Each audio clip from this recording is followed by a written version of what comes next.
Բայց արդյոք ծաղկում է։ Այդ գործը փակվում է եւ մինչեւ նոր Երևան եկած ապացույցներ չլինեն, գործը կրկին չի վերաբացվի, չէ՞։ Այդ պաշտպանական կողմը դեպքում ծուժող կողմը ունի այդպիսի հեռանկար, այդպիսի փաստեր, որ կարող է դիմել կրկին գործի բարիքը բացելու համար։ Իրավական առումով հետեւյալ է լինելու զուտ իրավական ընթացակարգերը պահելը դա որպես իրավաբանի պարտականություն է եւ մենք դա կպահենք Կարշման մասին որոշումը դեռևս չենք ստացել։ Մեզ այդ մասին բանավոր հայտնել են եւ գրություն են տվել։ Որոշումը կբողոքարկենք վերադաստատախազին, ով անմիջական հրահանգել է փակելու, մենք գիտենք խոսքը վերաբերում է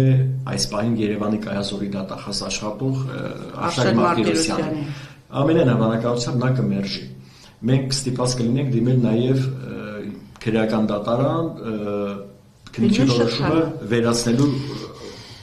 առումով ես այս պահին դժվար եմ ասել թե Երևան քաղաքի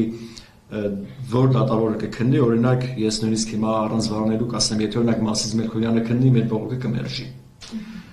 կամ այդպիսի դատավորներ։ Եթե կմերժեն, ապա մենք այդ պատկերը կներկայացնենք իհարկե Եվրոպական դատարանին, բայց որպես նոր Երևանից հանգամանք պարզապես այս բան չեմ կարող ասել կլինի, թե ոչ, մենք կշարունակենք իրավական ճանապարհը եւ այս process-ը նաեւ կներկայացնենք Եվրոպական դատարան, որովհետեւ առնվազն Եվրոպական դատարանում այս պահին գանգատի քննության ընթացքն է ընթանում։ Եվ հասկանալով, որ պետությունը արդեն որդեգրել է ժխտելու նաեւ Եվրոպական դատարանին, հասկանում ենք, որ նույնիսկ եթե հիմա Եվրոպական դատարանը վաղը վճիռ կայացնի, ապա այս իշխանությունները արդեն չեն պատրաստում հարգեն։ Բայց դա չի նշանակում, որ օրինակ այս իշխանությունը հավերժ է։ Բնականաբար ոչ մի իշխանություն հավերժ չի լինում։ Մենք հավատում ենք, որ կարճ ժամանակ հետո իրենք իշխանություն չեն լինի, եւ այն պարկեշտ եւ լավ անձինք ովքեր կդառնան իշխանություն, կարևոր չէ ով կլինի, մեզ դա չի հետաքրքրում, մեզ հետաքրքրում է անձինք ովքեր կլինեն պարկեշտ մարդիկ եւ գործը կքննեն։ Հավաստիացնում եմ, որ գործի վերաբացում, այսպես կենցաղային տերմին ասեմ, կամ իրավական վերաբացման համար ավելի քան բավարար հիմքեր կան։ Թեև այս բանը կարծում եմ դեռ գուցե մեզ հաջողվի նաեւ հասնենք նրան, որ այս որոշումը եւս վերացվի։ Բայց գիտեք, արդեն մեր միջև եւ քննիչի ու դատախազի միջև կա այնպիսի անջրպետ, այնպիսի հակադրություն միմյանց նկատմամբ, որ ես առնվազն մարդկայնորեն չեմ կարողանում պատկերացնել մեր տիկին Իրինայի իմ հանդիպումը այն քննիչի հետ, ով այսպես է վարվում։ Ինչպես ենք մենք համատեղ աշխատելու։ Կարևոր չեն անձերը, բայց երբ որ քննչական մարմին ու դատախազությունը ներողություն այս բառի համար այսքան ցինիկ է իրեն պահում, այլևս որևէ ցանկություն չկա իրենց հետ աշխատելու։ Հասկանում եք, մենք 2018 թվականից երբ ես ներգրավեցի տիկին Իրինայի թույլտվությամբ եւ համաձայնությամբ ներգրավեցի, մենք առնվազն մինչեւ 2025 թվականը կարելի ասել միասին էինք աշխատում եւ ես ինքս բազմիցս նշել եմ, մենք դժոխ կողմ ենք, դատարանական իմաստով մենք մի կողմ ենք, մենք չենք կարող միմյանց հակադրվել։ Մեր նպատակը պետք է լինի ճշմարտության բացահայտումը,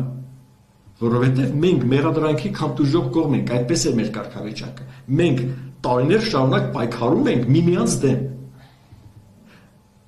Մենք գիտենք ինչ ենք պայքարում։ Հանուն ճշմարտության բացահայտման։ Մենք գիտենք ինչ նպատակով են աշխատում մյուս կողմը։ Աշխատավարձ եւ պարգևաճար ստանալու համար։ Այսքանն է։ Մահացած Հա, մի դրվագ ընդհանրապես ես դրան անդրադարձա թեև Արթուր Ղազարյանին, ինչպես նշեցի, վերջի կապը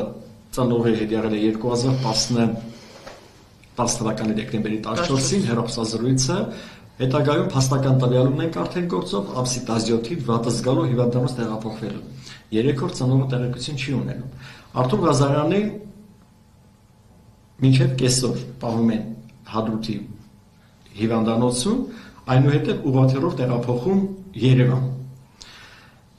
Այս ժամանակագրության մեջ հարյուրավոր հարցեր կա, որոնք բարձրացել ենք, պատասխանը չունենք։ Նույնիսկ մենք մի քանի անգամ խնդրել ենք պարզել ուղղաթիռի անձնակազմ, ինչ բուժօգնություն է ցուցաբերվել ուղղաթիռի մեջ, ով է բուժօգնություն ցուցաբերել, բացի Արթուր Ղազարյանը այլ զինծառայողներ եղել են, թե չեն եղել, այս հարցերի պատասխանները չունենք։ Առնվազն անձին ուղղաթիռով 10 թվականին Արցախից Հայաստան տեղափոխելը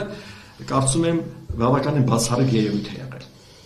Առնվազն ամեն դեպք չէր, որ ուղղաթիռով են տեղափոխում։ Գուցե կյանքի ցուցումով կամ այլ նպատակով։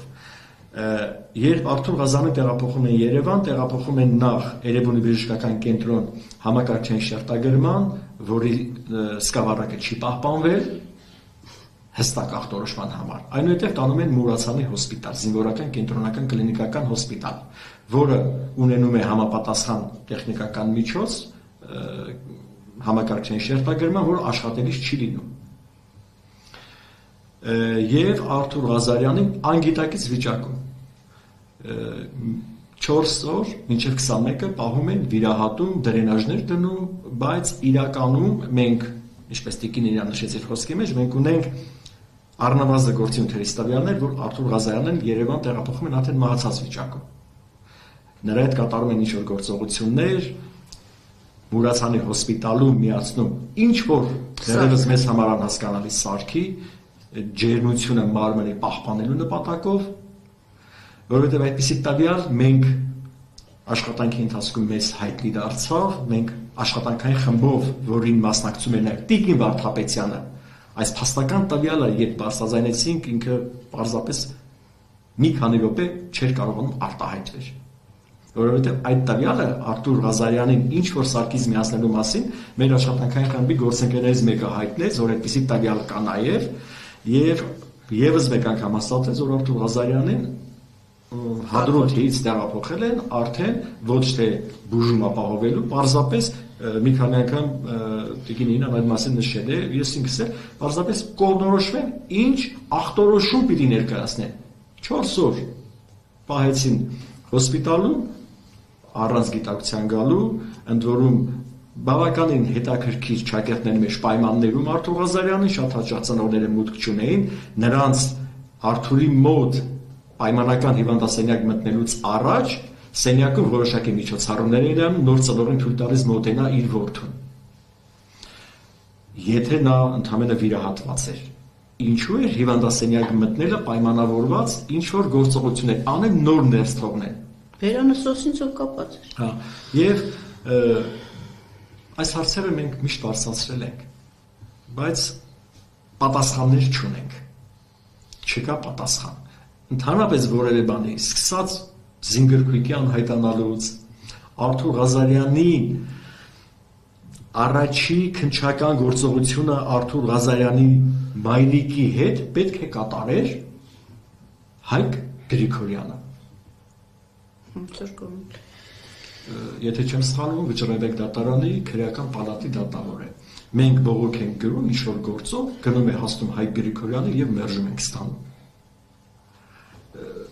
Այնքան շատ կան խախտումներ, բավականին այլ պաշտոնյաներ եւս, ովքեր պաշտոններ ստացել են Նիկոլ Փաշինյանի օրոք։